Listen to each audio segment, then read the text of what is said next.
ఉన్న బంగారాన్ని విడిపించి ఆ రోజు ఆన్లైన్ రేటుకే మేము కొంటాం. Sharma gold company. ఓం నమో వెంకటేశాయ.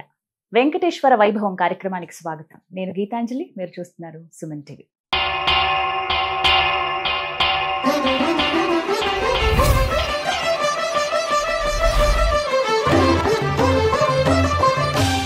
స్వామివారి లీలా విశేషాల గురించి తెలుసుకుంటున్నాం. ప్రత్యేకించి తిరుమలలో ఆయన వెలిసినప్పటి నుంచి, స్వయం వ్యక్తమైనప్పటి నుంచి ఎన్నో రకాలుగా స్వామి ఎంతో మంది భక్తులకు అనుగ్రహాన్ని ప్రసాదించారు. అయితే స్వామివారిని దర్శించుకునే భక్తులు చాలా మంది తలనీలాలు సమర్పిస్తూ ఉంటారు. అసలు వీటి వెనుక ఆంతర్యం ఏమిటి? ఎందుకు వెంకటేశ్వర స్వామి వారికి తలనీలాలు సమర్పిస్తారు? వాటి గురించి చాలా ప్రత్యేకతలు కూడా ఉన్నాయి అని అంటారు. ప్రతినిత్యం అండి దగ్గర వేల మంది భక్తులు ఖచ్చితంగా సమర్పిస్తారు తలనీలాలు అని చెబుతారు. వీటి గురించి పూర్తి విషయాలు తెలుసుకుందాం ఇవాల్టి కార్యక్రమంలో. వివరించేందుకు ప్రస్తుతం మనతో పాటు ఉన్నారు విశ్వపతి టీవీఆర్కే మూర్తి గురువు గారు. వారితో మాట్లాడదాం. గురుగారు నమస్కారం అండి. నమస్కారం. ఓం నమో వెంకటేశాయ. ఓం నమో వెంకటేశాయ. స్వామివారి కృపతో అద్భుతంగా సాగుతోంది కార్యక్రమం. చాలా చాలా సంతోషం తల్లి, ఎంతో సంతోషిస్తుంది మనకి. అండ్ అందులో చెప్తున్నారు కూడా స్వామివారి లీలలు వింటుంటే వాళ్ళకి అసలు కలం నీళ్ళు వచ్చేస్తున్నాయని చెప్పేసి. అద్భుతం అదైతే. ఇవాల్టి అంశం మిమ్మల్ని అడగాలనుకున్నది తలనీలాలు. అవునమ్మా.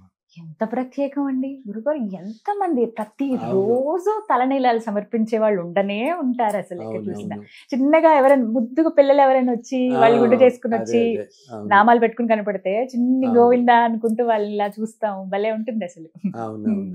ఎందుకు అసలు తలనీలాలు ఇంతగా సమర్పిస్తారు స్వామివారికి? ఆ విశేషం చెప్పండి గురువు. అవునమ్మా, ఇది ఎప్పటి నుంచో కూడా మనకేంటంటే ఇప్పటికీ రోజు కూడా దాదాపు మనకు ఒక 70,000 మంది దర్శనానికి వస్తుంటే దాదాపు 15-20 వేల మంది మినిమం అన్నమాట స్వామికి తలనీలా సమర్పిస్తుంటారు. అంటే దాంట్లో ఆంతర్యం ఏంటంటే 2 రకాలుగా చెప్పుకోవాలి మనం. ఇది ఒకటి ఏంటంటే మనుషులకి, మానవులకి అంతా కూడా అందం వల్ల అహంకారం ఉంటుంది. సో ఆ అందం విహీనంగా అవ్వటం అంటే అదంతా కూడా జుట్టులో ఉంటుంది అనమాట. సో ఆ జుట్టు కనుక సమర్పిస్తే మనకున్న అహంకారాన్ని ఆ రూపంలో మనం సమర్పించుకుంటున్నాం. స్వామి చెంత మన అహంకారం అంతా వదిలేస్తున్నాం అని చెప్పుకోవడం కోసం అట్లాగా. ఇంకొకటి ఏంటంటే పాపాలన్నీ కూడా వీళ్ళు చేసే పాపాలు తల వెంట్రుకలు పట్టుకుని ఉంటాయి అంటారు. సో ఆ విధంగా తల వెంట్రుకలు తొలగించుకోవటం, అక్కడ వెళ్ళి తొలగించుకుంటే ఆ పాపాలన్నీ మనం వదిలేస్తున్న వాళ్ళం అవుతాము, ఆ ప్రక్షాళన జరుగుతుంది అని. అండ్ చాలా మందికి మన ఎన్నో కోట్ల కుటుంబాలలో ఒక ఆనవాయితీగా వస్తున్నది ఒకటేంటి, పుట్టు వెంట్రుకలు ఇవ్వటం అనేది. మొట్టమొదటి ప్రథమంగా వచ్చిన పుట్టు వెంట్రుకలు అక్కడ సమర్పిస్తారు వారికి అనమాట. సో అది. అండ్ తర్వాత ఏ కష్టం వచ్చినా ఏమొచ్చినా మొక్కుకుంటారు. ప్రతి వాళ్ళు ఎంతో మంది ఎక్కుకుంటారు అనమాట ఈ తలనీలాలు ఇవ్వటం. అసలు ఇది అలాగే తలనీలాలు ఇచ్చే ప్రదేశాన్ని కొండ మీద ఎప్పుడైనా గమనించాలేదో కళ్యాణ కట్ట అంటారు. కళ్యాణ కట్ట అంటారు ఆ బిల్డింగ్ ని. కళ్యాణ కట్ట అంటారు జుట్టు ఇచ్చే బిల్డింగ్ అనమాట. అసలు ఆ పేరు రావడానికి కూడా చాలా విశిష్టం ఉంది. ఎందుకు కళ్యాణ కట్ట అంటారు? తలనీలాలు ఇచ్చే ప్రదేశాన్ని కళ్యాణ కట్ట అని ఎందుకంటారు వీళ్ళు అని చెప్పి. ఏంటంటే ఈ పాత రోజుల్లో మనం చెప్పుకుంటున్నట్టు తిరుమల ఇలా మొక్కులు అనుకుని తిరుమల వెళ్ళటం కూడా చాలా కష్టంగా ఉండేది ఆ రోజుల్లో అనుకుంటాం కదా. మొట్టమొదటి అసలు ఈ ఘాట్ రోడ్లు వచ్చిందే 40లో ఒకటి, తర్వాత 71లో ఒకటి. ఈ 2 ఘాట్లో 40కి పూర్వం అసలు ఘాట్ రోడ్ అనేది లేదు. ఆ మెట్ల దారి, అంతకుముందు ఇంకా అడవి దారిలాగా వెళ్ళటం. సో ఇంత శక్తి లేక వెళ్ళడానికి లేక వీళ్ళందరూ ఏంటంటే ఆ రోజుల్లో శ్రీనివాస మంగాపురం ఒకప్పుడు చాలా వైభవంగా వెలిగిందమ్మా. ఇప్పుడు మనం చూస్తున్న కళ్యాణ వెంకటేశ్వర స్వామి ఆలయము ఒక టైంలో ఎంతో వైభవం వెలిగింది. వైభవంగా వెళ్ళి ఇన్ఫాక్ట్ కొంతకాలం అయితే ఏంటి ఆ రోజుల్లో ఎక్కడానికి ఇంత కష్టం అవటంతా. సో బ్రహ్మోత్సవాల్లో మొట్టమొదటి ధ్వజారోహణ అక్కడ చేసి మిగతా రోజులన్నీ బ్రహ్మోత్సవాలు శ్రీనివాస మంగాపురంలో కూడా చేసేవారు. ఇక్కడ చేసేవారు. అండ్ శ్రీనివాస మంగాపురంలో ఉండే మూర్తి కరెక్ట్ గా తిరుమలలో ఉండే మూర్తిలాగానే ఉంటారు. అంతే ఎత్తు, అంతే విగ్రహం అంటారు. మనం ఏంటంటే తిరుమలలో దూరం నుంచి చూస్తాం కాబట్టి మనకి చిన్నదిలాగా అనిపిస్తుంది. మనం అంత దగ్గరికి వెళ్ళండి ఎప్పుడు ఆభరణాలు అన్నిటితో ఉండి ఎంతో దూరం నుంచి మనకు దర్శనం అవుతుంది. వేరే మంగాపురంలో మనం చక్కగా దగ్గరని దర్శించుకోవచ్చు. పెద్ద జనం ఉంటారు మామూలు రోజులు పెడితే. మనకి ఏదన్నా పర్వదినాలప్పుడు కొంచెం ఉంటారు కానీ మామూలు రోజులు చక్కగా ఆయన అలా కళ్యాణం వెంకటేశ్వర స్వామిని దర్శించుకోవచ్చు. అండ్ అక్కడ కళ్యాణం చేయించుకుంటే తప్పకుండా వివాహాలు అవుతాయి. ఇది తేలి మనకి అక్కడ పైన దొరకడం కష్టం, కానీ ఇక్కడ దొరకడం తేలికే. సో ఇక్కడ ఏంటంటే ఇంతకుముందు శ్రీనివాస మంగాపురం పక్క నుంచి కళ్యాణి నది అని వెళుతూ ఉంటుంది. సో ఇలా స్వామివారికి మొక్కుకున్న వాళ్ళందరూ ఏదైనా ఆపద వచ్చి కష్టం వచ్చి స్వామి మేము తిరుపతి వచ్చి నేను దర్శించుకుని తల్లిలా సమర్పిస్తాం అనుకున్న వాళ్ళు ఈ కొండ ఎక్కేయడానికి కష్టమయ్యి మంగాపురంలోనే స్వామిని దర్శించుకుని వెళ్ళిపోయేవాళ్ళు. చాలా మంది, చాలా కాలం అలా జరిగింది. శ్రీనివాస మంగాపురంలో స్వామిని దర్శించుకోవటం చెప్పి బ్రహ్మోత్సవాలే అక్కడ జరిగేవంటే నువ్వు ఊహించుకోవచ్చు ఎంత వైభవంగా ఉండేదో అది. సో ఇక్కడే దర్శించుకుని స్వామిని, ఎందుకంటే వెళ్లే ప్రయాసాలతో అందరికీ కుదరక వాళ్ళు ఏం చేసేవాళ్ళు అంటే ఈ కళ్యాణి నది ఒడ్డున జుట్టు సమర్పించేవారు. అది కట్ట అంటాం కదా, కట్ట అంటే ఒడుగు. సో అక్కడ అంతా ఈ మంగళవారం అంతా కూడా కూర్చుని ఉండేవారు. సో కట్ట అంటే ఒడ్డంతా కట్ట అంటారు, అలాగే. సో కళ్యాణి నది ఒడ్డున ఆ కట్ట మీద కూర్చుని జుట్టిచ్చారు కాబట్టి అది కళ్యాణ కట్ట అయింది ఈ ప్లేసు. సో ఈ రోజుకి ఇన్ని సంవత్సరాలు మారిపోయి ఇప్పుడు అక్కడి నుంచో ఇటు వచ్చేసిన తిరుపతిలో కూడా పైన ఆ ప్రదేశాన్ని కళ్యాణ కట్ట అనే పేరు అలా ఉండిపోయింది. సో చాలా మందికి ఏంటంటే మామూలుగా వాళ్ళకి ఏదైనా కష్టం కలిగినప్పుడు స్వామికి సమర్పించుకోవడం సరే, ఇలా తలనీలాలు ఇస్తాం అని చెప్పి వాళ్ళు మొక్కుకుంటారు ఒకటి. అలాగే కొంతమంది నిలువుదోపిడి ఇస్తామని కూడా మొక్కుకుంటారు, వింటుంటాం కదా. మొత్తం కూడా సమర్పించుకుంటాం స్వామికి. వాళ్ళకి ఎటువంటి స్వామివారు ఎవరెవరికి ఎటువంటి కష్టాలు తీరుస్తున్నాడో అని తెలియదు కదా, అవి కూడా చేస్తారు కదా. సో వీటిల్లో ఏంటంటే అలాగా ఇంతే కాకుండా కొంతమంది భక్తులు ఏంటంటే ఇంకా మొక్కనే కాకుండా వెళ్ళినప్పుడల్లా స్వామికి సమర్పిస్తూనే ఉంటారు. ఇంకా అలా ప్రత్యేకంగా పట్టుకోకుండా ఎప్పుడు వెళ్ళినా అప్పుడు స్వామి తల్లిలా సమర్పించడం అనేది వాళ్ళు అలా అనుకుంటారు. వాళ్ళకి స్వామితో ఉన్న అది వాళ్ళ అనుబంధం, వాళ్ళ ఆలోచన, వాళ్ళ అనుభవాలు, వాళ్ళ భావం, దాన్ని బట్టి. ఒక ప్రశ్న గురువు గారు, మహిళలు తలనీలాలు సమర్పించొద్దు అనేది ఈ మధ్య కాలంలో నేను విన్నానండి. అంటే పురుషులు ఇవ్వటం, చిన్నపిల్లలు పుట్టేందుకు ఇక్కడ వరకు అవి పర్వాలేదు, కానీ మహిళలు అలా ఇవ్వకూడదు, అది మంచిది కాదు అనే భావన చాలా మందిలో ఉంది. ఇది నిజమా? అవును, అంటే ఇది కొంతమంది చెప్తున్నారు పెద్దలు ఏంటంటే శాస్త్రంలో మహిళలు ఇలా జుట్టు ఇవ్వటం అనేది నిషిద్ధం అని చెప్తున్నారు, ఇవ్వకూడదు అని చెప్తున్నారు. కానీ కొంతమంది అనేది ఏమిటి, వాళ్ళకి ఎంతటి కష్టం రాకపోతే వాళ్ళు అలా అనుకుంటారు. ఆవిడికి ఎంతో కష్టం ఉండొచ్చు. సపోజ్ ఎవరో ఒక ఆవిడ ఉంటారు, వాళ్ళ భర్తకి చాలా తీవ్రమైన అనారోగ్యం కలిగి ఆ మనిషి ఇంకేదో చౌబతుకుల్లో ఉన్నప్పుడు ఆయన వాళ్ళకి ఇంకా ఏమీ తోచదు, ఏమిస్తాను నేను, సో అందవిహానం అంటే అహంకారం అంతా నేను నీకు సమర్పించుకుంటాను సర్వం అని అలా తల్లిలా సమర్పించుకుంటే అది వాళ్ళ భావంతో ముడిపెట్టుబడిన అవసరం, అది వాళ్ళు అలా ఇస్తారు. అలాగా అనుకున్నప్పుడు ఏంటంటే అది ఎవరి వాళ్ళ భక్తికి వాళ్ళ భావాలకే అది సంబంధించిన విషయం, వాళ్ళ వరకు మాత్రమే అది. ఎందుకంటే మనకి ఇప్పుడు తిరుమల వెళ్ళి ఎంతో మంది కనపడతారు, చాలా మంది ఉంటారు, బాగా ముసలి వాళ్ళు ఉంటారు, యంగ్ వాళ్ళు ఉంటారు, వివాహమైన స్త్రీలు 25-26 వాళ్ళు చూస్తున్నారు పిల్లల్ని, ఎంతో మంది, ఎంతో వయసుతో సంబంధం లేదు ఇస్తున్నారు. కానీ నువ్వు అన్నట్టు కొంతమంది చెప్తున్నాను ఏంటంటే శాస్త్రంలో స్త్రీలు ఇవ్వకూడదు అని చెప్పి అంటుంటారు. బట్ ఇది ఇందా చెప్పినట్టుగా వాళ్ళ కష్టాలు బట్టి కొంతమంది అలా అనుకుంటున్నారు, చేస్తున్నారు. వాళ్ళకి ఆ స్వామికి ఇంకా భక్తి అది అనుకోవాలి మనం దాన్ని. 3 కత్తులు ఇవ్వటం అనేది కూడా ఒక ఆచారం చూస్తుంటాం కదా, ఇవి ఎందుకు వచ్చింది అసలు? అలా అది ఏమో తల్లి, నేనైతే అనుకుంటాను అది వాళ్ళ సమాధానం పరచుకోవడానికి ఏమనిపిస్తుంది నాకు 3 కత్తులు ఇవ్వటం. ఇప్పుడు దాంట్లో ఉన్న అసలు నీకు జుట్టు పెట్టల్లోనే ఉన్నది. ఇందాకేమిటి నేను మన అహంకారాన్ని, మనకు వచ్చిన కష్టం నుంచి బయటపడినందుకు ఆ మనిషికి అన్నిటికంటే అహంకారం కదా, అహంకారం పోవడానికి ఆ అందం విహీనంగా ఉండడం కోసం మనం జుట్టు మొత్తం ఇస్తున్నాం. కానీ 3 కత్తులు ఇవ్వటం వల్ల మనకి ఏమనిపోతుంది? అది ఎప్పుడో ఒకసారి అట్లా వచ్చింది ఎవరో, అది అలా కొన్ని మన వాటి సాంప్రదాయాలు ఎలా ఉంటాయంటే ఎప్పుడో ఒకసారి అది చేసి అదొక సాంప్రదాయంలా విడిపోతుంటుంది. అది మన తృప్తి కోసం అని. కానీ నేను అనుకుంటాను నిజంగా ఏంటి, ఎంతో కష్టం నుంచి బయటపడిన వాళ్ళు పూర్తిగా ఇవ్వటం అనేది వేరు, కానీ 3 కత్తర్లు అనేది ఏమో నాకు అది వాళ్ళ భావాలు బట్టి ఉంటుంది. భావాలు బట్టి భావన ఉంటుంది. అంతే. కానీ అవును. సమర్పించడం అనేది నిజంగా ఆ. అదృష్టంగా భావిస్తారు చాలా మంది. మీరు ఇందాక అన్నట్టు గురువు గారు పుట్టు తప్పకుండా. వెంట్రుకలు అయితే ఇది ఖచ్చితంగా ముందే తప్పకుండా. మొక్కుకుంటారు. అవునవును. చాలా చాలా చాలా మంది ఇళ్లలో ఇప్పటికీ కూడా ఇప్పుడు ఎందుకు నువ్వు పుట్టి వెంట్రుకల్లో ఆడపిల్లలు కూడా పుట్టి వెంట్రుకలు ఇస్తారు కదా, కొన్ని ఇస్తారు. వాళ్ళ మీద ఇస్తారు కదా, చిన్నప్పుడు చిన్నప్పుడు ఆడపిల్లలకి ఇస్తారు. ఆడపిల్లలకనే ఇస్తారు. ఇక్కడ నియమం ఉంటుందండి, ముందుగానే తలనీలాలు సమర్పించేసి ఆ తర్వాత దర్శనానికి వెళ్ళాలని అలా ఏమైనా నియమం అలా ఉంటుందా? లేదు తల్లి, అది మన వీలుని బట్టి వీలు చేయొచ్చు, బట్టి చేస్తారు. వీలుని బట్టి చేసుకోవచ్చు. ఇవన్నీ కూడా ఏంటంటే కాలానుగుణంగా రకరకాల మార్పులు ఎన్నో వస్తూ ఉంటాయి.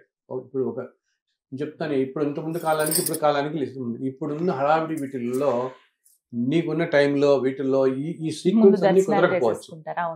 అలాగే కొంతమంది నన్ను ఈ మధ్య ఒకటి అడుగుతున్నారు, ముందు అమ్మవారిని దర్శించుకోవాలా లేకపోతే స్వామివారిని దర్శించిన తర్వాత అలమేల మంగాపురం చాలా మంది ప్రశ్న ఇది. చాలా మంది తిరుమల ప్రయాణం అవుతున్నారంటే మొట్టమొదటిగా వచ్చే సందేహం వెళ్ళాలా ముందు అక్కడది, అది ఎవరి వీలుని బట్టి వాళ్ళు చేయొచ్చు తల్లి. ఇలాగే ముందు అమ్మవారిని దర్శించుకోవాలని ఎక్కడా లేదు, ముందు అక్కడికి వెళ్ళాలని ఎవరి వీలుని బట్టి స్వామివారిని దర్శించుకుని తర్వాత అమ్మవారిని దర్శించుకోవచ్చు. నేను ఇంకోటి కూడా నేను చెప్తున్నాను, సపోజ్ మనం చాలా మంది ఈ రోజుల్లో ప్రతి సంవత్సరం వెళ్ళేవాళ్ళు, సంవత్సరానికి 2 సార్లు వెళ్ళేవాళ్ళు చాలా మంది చూస్తాం, 1-2 సార్లు వెళ్ళేవాళ్ళు, సంవత్సరానికి 1 సార్లు వెళ్ళేవాళ్ళు. సో ఇలా వెళ్తున్న వాళ్ళల్లో నీకు ఏదన్నా ఒక్కోసారి వీలు కుదరక అసలు అమ్మవారి దర్శనానికి వెళ్ళలేదు అనుకో, వీళ్ళు చాలా బాధ పడిపోతున్నారు.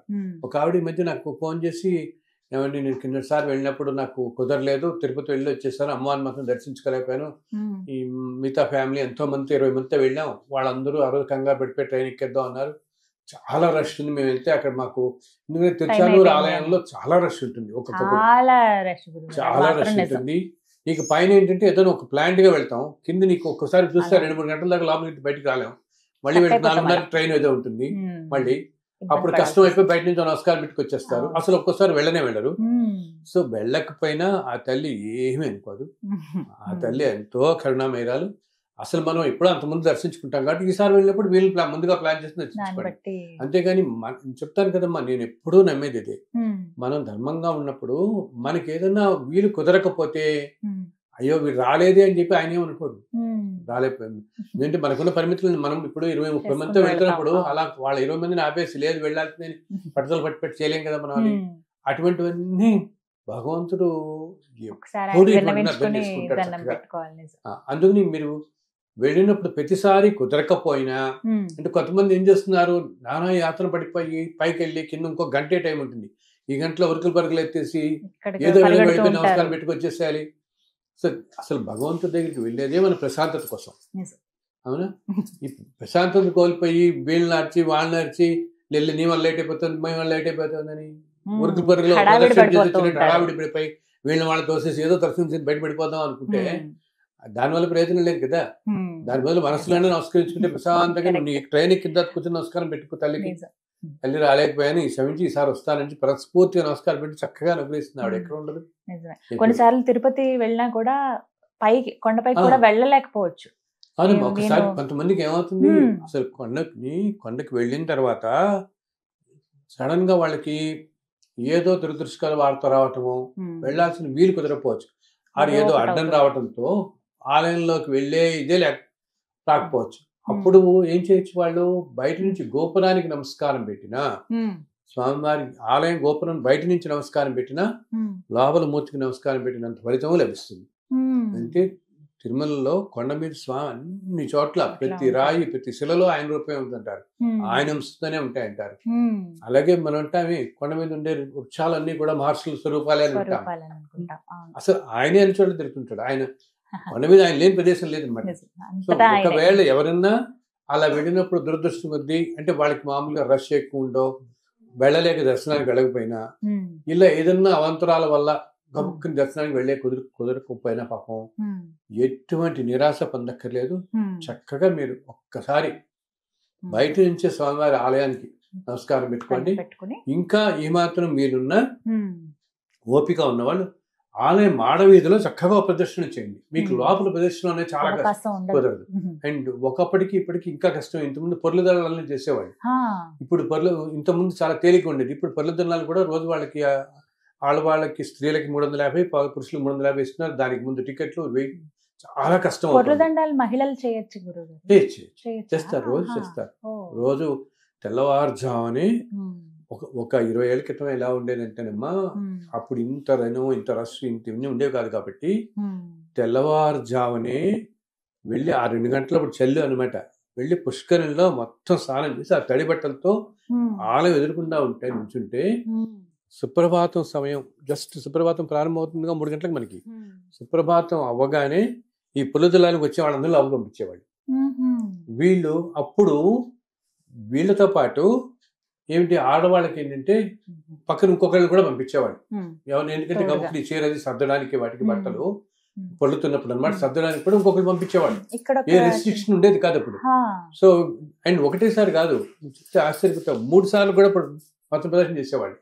పొర్లదండలు ఎక్కడ అవకాశం ఉంటుందండి? ఎక్కడ చేయొచ్చు? అయితే అదే లోపలికి మామూలుగా ఆ. మన వాళ్ళందరూ చేసేది లోపల చేస్తారు. లోపల. లోపల ఉమ్.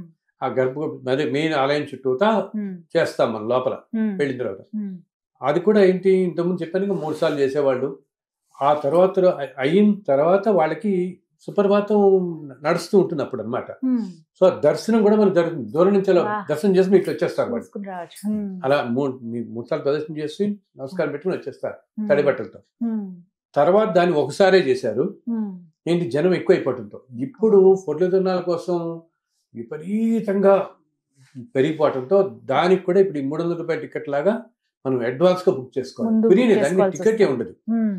టికెట్ కాదు, ఫ్రీనే కాకపోతే అది. కానీ నమోదు ముందుగా చేసుకోవాలి. మనం స్లాట్ బుక్ చేసుకోవడం, ఆ కూపన్ తీసుకోవడం. ఉమ్. అండ్ మనం దాకా వాళ్ళు కరెంట్ కు కూడా ఇచ్చేవాళ్ళు. అంటే ఏంటి, నెక్స్ట్ డే పొద్దునకి పొద్దునానికి ముందు రోజు అది కూడా. అది ఎందుకంటే ఎక్కువ మందికి టైం అక్కడ స్పేస్ సరిపో, ఆ తర్వాత మళ్ళీ మామూలు దర్శనాలన్నీ ఉంటాయి కదా మనకి. ఉమ్. అవును. అందుని స్త్రీలు 350, పురుషులు 350 టికెట్లు ఇస్తున్నారు ఇప్పుడు ఇప్పుడు ఇస్తున్నారు. ప్రతిరోజు ఉంటుందండి అవకాశం? ప్రతిరోజు ఉంటుంది, ప్రతిరోజు ఈ అవకాశం ఉంటుంది. ఉమ్. అండ్ అది ఏంటంటే చాలా మంది అది చాలా ఎంతో ఉత్కృష్టమైనదిగా భావిస్తారు స్వామి పొర్లదినాలు అనేది. ఉమ్. అయితే ఇప్పుడు నేను చూస్తున్నాను ఈ మధ్యకాలంలో ఉమ్. నీకు లోపల కుదరట్లేదు కాబట్టి ఉమ్. ఈ మొత్తం మాడవీధుల్లో పొర్లదినాలు చేస్తున్నారు కొంతమంది. ఆహా. ఉమ్. అది చాలా పెద్ద ఏరియా అవుతుంది నీకు. చాలా పెద్ద కానీ ఏరియా. ఉమ్. తెల్లవారుజామున నేను చేస్తున్న వాళ్ళని చూస్తున్నాను. 3-3:30 టైంలో ఎవరు జనం ఉంటారు కదా, ఉమ్. శాంతంగా ఉంటుంది. ఉమ్. చక్కగా మొత్తం మాడవీధిలో ఒక ప్రదర్శన చేస్తున్నారు. 1-3 వాళ్ళు అనుకున్నట్టు ఉమ్. ఈ మధ్యకాలంలో చేస్తున్నారు. ఉమ్. అసలు నేను వింటున్నది కూడా ఏంటంటే కొంతకాలానికి ఉమ్. ఇప్పుడు ప్రభుత్వం వాళ్ళు వీళ్ళు చేద్దాం ఏంటి, మాడవీధుల్లో కూడా ఇలా పొర్లదినాలు చేసే వాళ్ళ కోసం స్ట్రిప్ లో ఏర్పాటు చేద్దాం అనుకుంటున్నారు కూడా. ఓ. వాళ్ళకి కూడా ఖర్చు ఎందుకంటే బయట అందరికీ అవకాశం ఉండదు. ఉమ్. అవును. అండ్ స్వామికి ఒక్కసారి ప్రదర్శన చేద్దాం, పొర్లదినాలు చేద్దామని ఉమ్. అంటే కొంతమంది అదొక మొక్కుగా కూడా అనుకుంటారు, మొక్కుకుంటారండి. మొక్కుకుంటారు కూడా కదా. ఉమ్. వాళ్ళు ఏంటంటే ఇప్పుడు బయట చేస్తున్నారు. అది ఉమ్. నీకు ప్రకారం అంతా చాలా పెద్దది అవుతుంది. ఉమ్. బట్ ఆలయం మాడవీధులు అనేవి ఎంతో ప్రశస్తి. అసలు ఏ విశేషం. ఆలయానికైనా కూడా 4 మాడవీధులు అనేవి చుట్టూతా ఉండేవి, చాలా ప్రశస్తి కలిగినవి. ఉమ్. అన్నిట్లో తిరుమలలో ఏంటంటే ప్రతి మాడవీధి ఎంతో ప్రశస్తి. అందుకని ఉమ్. ఎందుకు స్వామివారు అన్ని ఉత్సవాలలో తన ఉభయ దేవేరులతో తిరిగేది ఈ వాడవీధుల్లోనే. ఉమ్. అంతే కదా, ప్రతిరోజు నీకు సాయంత్రం ఊంజల సేవ అవ్వగానే ఉమ్. స్వామి మొత్తం ప్రదర్శన చేసి విహరిస్తారు లోపలికి వెళ్తారు. చక్కగా. చక్కగా అవును. బ్రహ్మోత్సవాల్లో 10 రోజులు వాడవీధుల్లో అక్కడే ఎన్నో ఉత్సవాలు, నీకు ఎన్నో అక్కడే జరుగుతాయి. ఉత్సవాల్లో స్వామి ఈ మాడవీధుల్లో తిరుగుతుంటారు కాబట్టి అది కూడా చాలా ఎంతో పవిత్రమైన స్థలంగా భావిస్తాం. పవిత్రమైన స్థలం. ఉమ్. అందుకనే మాడవీధుల్లో చెప్పులు వేసుకోకండి అని ఇప్పుడు ఆ. ఎప్పుడో చెప్పేవాళ్ళు, ఇప్పుడు ఆ. కంపల్సరీగా చేశారు. పాదరక్షలు కంపల్సరీ ధరించకండి. చేస్తారు. ఇందుకు పాదరక్షలు ధరిస్తే మనం ఆ శక్తిని గ్రహించలేమన్నమాట. ఉమ్. అందుని మాడవీధుల్లో ఈ పొర్లదినాలు చేస్తే ఉమ్. అసలు శరీరం ఎంతో ఉత్తేజం పొందుతుంది. ఉమ్. ఎటువంటి ఎన్నో నేను చూసాను తల్లి, అనారోగ్యాల పైన వాళ్ళు ఏంటి మనం నేను వింటుంటాను ఏంటి బైపాస్ సర్జరీస్ అయ్యింది మా ఇంట్లో వాళ్ళందరూ అన్నారండి అంటే వాళ్ళకి తెలియకుండా రాత్రి అలా కాటే తలుపు దగ్గరికి బయటకు వెళ్ళి పొలిదొలా చేసేసిన వాళ్ళు ఉన్నారు. ఏం పర్వాలేదు ఆయన చూసుకుంటాడులే అని. మోకాళ్ళ నొప్పులు ఉన్న వాళ్ళు, నడిచెక్కేసిన వాళ్ళు. ఇదేంటంటే ఎప్పుడైతే పూర్తి విశ్వాసం ఆయన మీద పెడతామో అన్ని ఆయన చూసుకుంటాడు. ఏమి మనం దాంట్లో ఏం మాత్రం సంశయం లేదనమాట. ఎటువంటి అసలు వేద వైద్యుడు అంటారు, హరిని మించిన వైద్యుడు లేడు ఈ ప్రపంచంలో. ఆయన ఎటువంటి అనారోగ్యాలైనా తొలగిస్తాడు, ఎంతో శక్తినిస్తాడు మనకి. అందుకని నడిచెక్కటం ఒకటి, పొర్లదన్నాల్లో ఒకటి, అసలు కొండ మీద ఒక రోజు ఉండటం ఒకటి. నీకు దర్శనం చేసుకుని నేను చెప్తానే వెంటనే పరిగెత్తుకు రాకండి బాబు, కాస్త ఉండండి, ఒక రోజు రాత్రి అన్నా ఉండండి. రాత్రి వేళల్లో ఉండే ఎనర్జీ చాలా పెద్ద ఎనర్జీ. ఎందుకు నాకు తెలిసిన ఎంతో మంది తల్లి ప్రతి నెల వెళ్ళి 3 రోజుల పాటు అక్కడే ఉంటారు, కొండ మీద ఉంటారు. ఒకరోజు కొంతమంది ఏంటి దూరంగా వెళ్ళి ఆ ధ్యానం చేసుకుంటూ కూర్చుంటారు, కొంతమంది ఆ పుష్కర్ణి ప్రాంతంలో ధ్యానం చేస్తూ కూర్చుంటారు. ఎందుకంటే ఆ కాస్మిక్ ఎనర్జీ అంత ఉంటుంది అనమాట. ఇన్ని కోట్ల సంవత్సరాలుగా ఇన్ని దేవతలు, సిద్ధులు, యోగులు, అండ్ ప్రతి రోజు నీకు అక్కడ స్వామిని అక్కడున్న మూర్తికి ఇన్ని అర్చనలు జరుగుతున్నాయి, ఇన్ని పూజలు జరుగుతున్నాయి కదా. సంవత్సరం పొడుగునా నీకు ఎన్ని వసంతోత్సవాలు, పవిత్రోత్సవాలు ఇన్ని జరుగుతుంటే మొత్తం బ్రహ్మోత్సవాలు. సో అంత శోభ సంతరించుకుని ఉంటుంది, అంత శక్తి ఉంటుంది. కాబట్టి వెళ్ళిన వాళ్ళు ఒక రోజున నిద్ర చేసి రండి అక్కడి నుంచి. అలాగే ఏదైనా పొరపాటున దర్శనం జరగకపోయినా చాలా మంది ఏమనుకుంటారంటే అయ్యో నేను ఏదో పాపం చేస్తుంటాను, నాకు దర్శనం జరగట్లేదు, అలా ఎప్పుడు భావించద్దు. స్వామి వారికి మా మీద కోపం వచ్చింది అందుకని దర్శనం ఇవ్వలేదు ఆయన అనే భావన చాలా మందిలో చూస్తూ ఉంటాం. ఎవరి మీద కోపం ఉండదు తల్లి, ఎవరి మీద మన అందరం అంటుంటాం అత్యంత కరుణామయుడవయ్యా నువ్వు అంటుంటాం. అన్ని చోట్ల ఎన్నో శ్లోకాల్లో ఎందరో కొలుస్తున్నది మొదటి నుంచి త్యాగరాజు దగ్గర నుంచి అందరు కొలిచి వచ్చింది. ఆయన నీ అంత కరుణామయుడు లేడు అనుకుంటామే. ఆయనకి ఎప్పుడు నేను చెప్పాను ఇందాక అన్నాను కదా, మనకున్న లిమిటేషన్స్, మన కష్టాలు అన్ని ఆయన తెలిసినట్టుగా ఎవరికి తెలియదు కదా. అందుకని ఆయన అసలు ఏమనుకోడు, అన్ని అయ్యో మీరు రాలేపోయాడే పాపం అని అనుకుంటాడు తప్పితే అందుకు చక్కగా అనుగ్రహిస్తాడు నేను. అంతేగాని అయ్యో నేను ఏదో పాపం చేశాను అందుకు వెళ్ళి అలా ఆయనకి ఏదో కోపం వచ్చింది నా మీద. కోపం అనేది ఎప్పుడు వస్తుంది, నువ్వు ధర్మంగా లేకుండా ఏదైనా అన్యాయం పనులు చేస్తూ నువ్వు 10 మందిని కష్టపెడుతున్నావు, 100 మందిని కష్టపెడుతున్నావు, నువ్వు చేసే పనుల మీద 1000 మంది కష్టం జరుగుతుందో, అన్యాయం జరుగుతుందో, అటువంటి వాళ్ళ మీద కష్టం ఆయన కోపం వస్తుందేమో కానీ మామూలు వాళ్ళు ఎవరి మీద ఆయన కోపం తెచ్చుకోడు. మనకి అయ్యో పాపం ఇంకా మన అసక్తత చూసి ఏదో విధంగా మనకు సహాయం చేద్దామని చూస్తాడు, ఏదో రూపంలో వచ్చి. ఇంకా అద్భుతమైన దర్శనం కలుగుతుందేమో అంతే. ఇంకో అద్భుతంగా ఒక్కోసారి కొంతమంది అంటారు ఏంటి మేము ఈ బ్రేక్లు వీటన్నిటికంటే సామాన్యంగా వెళ్ళినప్పుడు బ్రహ్మాండం దర్శనం జరిగిందండి, అద్భుతమైన దర్శనం జరిగింది మాకు అంటుంటారు వాళ్ళు. సో చక్కటి దర్శనం ఇంకోసారి చాలా బ్రహ్మాండం దర్శనం వారికి గురిస్తాడు మీకు ఆయన. అందుకని ఇదేదో నేను ఏదో తప్పు చేయటం వల్ల నాకు జరగట్లేదు అని ఇప్పుడు అనుకోకూడదు, అస్సలు అనుకోకూడదు. స్వామివారిని దర్శించుకోవడం కూడా ఒక పద్ధతి ప్రకారంగా దర్శించుకోవాలి. ముందుగా వరాహ స్వామివారిని చూసిన తర్వాతనే వెంకటేశ్వరుని దర్శనం చేసుకోవాలి అంటారు కదా గురువు. ఇది నియమం అండి ఖచ్చితంగా? అవునమ్మా, వీలున్నప్పుడల్లా అంటే ప్రతిసారి ఇందా చెప్పాను ఈ హడావిడి వీటిల్లో కుదరకపోయినా మీరు సంవత్సరాల్లో 1-2 సార్లు వెళ్ళినప్పుడు అప్పుడప్పుడు వెళ్ళినప్పుడల్లా మొట్టమొదట అంటే స్వామి చెప్పింది ఏంటంటే స్వామి కంటా ముందే వచ్చి వరాహస్వామి అక్కడ ఉన్నాడు కాబట్టి, అండ్ ఇద్దరు ఒకటే అంశరూపులు. సో వచ్చారు కాబట్టి ఆయన అంటాడనమాట ప్రథమ దర్శనం, ప్రథమ నైవేద్యం కూడా ఇప్పటికీ ఆలయ సాంప్రదాయంలో మొట్టమొదటి నైవేద్యం వరాహస్వామి దగ్గర పెట్టి తర్వాత ఆలయంలో తీసుకెళ్తారు. మొట్టమొదటి నైవేద్యం కూడా వరాహస్వామి మహాలక్ష్మితో ఉంటారు. సో అక్కడ సంప్రదాయం ఏంటంటే మామూలుగా ముందు వరాహస్వామిని దర్శించుకుని, అసలు ఇంకా చెప్పాలంటే ఒక శ్లోకాల్లో ఏమనుంటుంది, పుష్కరిణిలో స్నానం, స్వామి పుష్కరిణిలో స్నానం చేయటం, వరాహస్వామిని దర్శించుకోవటం, తర్వాత లోపల స్వామివారిని దర్శించుకోవడం, ప్రసాదం స్వీకరించడం, ఇవన్నీ త్రైలోక్యం దుర్లభం అంటారు. ఎంతో పుణ్యం ఉంటే గానీ ఇవన్నీ లభించటం.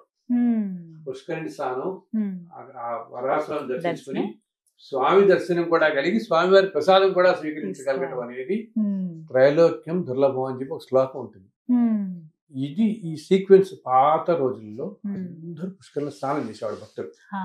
ఎందుకంటే పుష్కరిణిలో ఎంతో శక్తి ఉంటుంది తల్లి. ఆ పుష్కరిణిలో ఇందాక నేను విరజానది ఆ విరజానది అంతర్వాహంగా ప్రవహిస్తుంది. తిరుమలలో ఉండే పుష్కరిణిలో కనుక స్నానం చేస్తే తిరుమల ఉండే పుష్కరిణిలో యాక్చువల్లీ సరస్వతి దేవి నిక్షిప్తమై ఉంటుంది అక్కడ. సో సరస్వతి దేవికి స్వామివారు అనుగ్రహిస్తాడనమాట.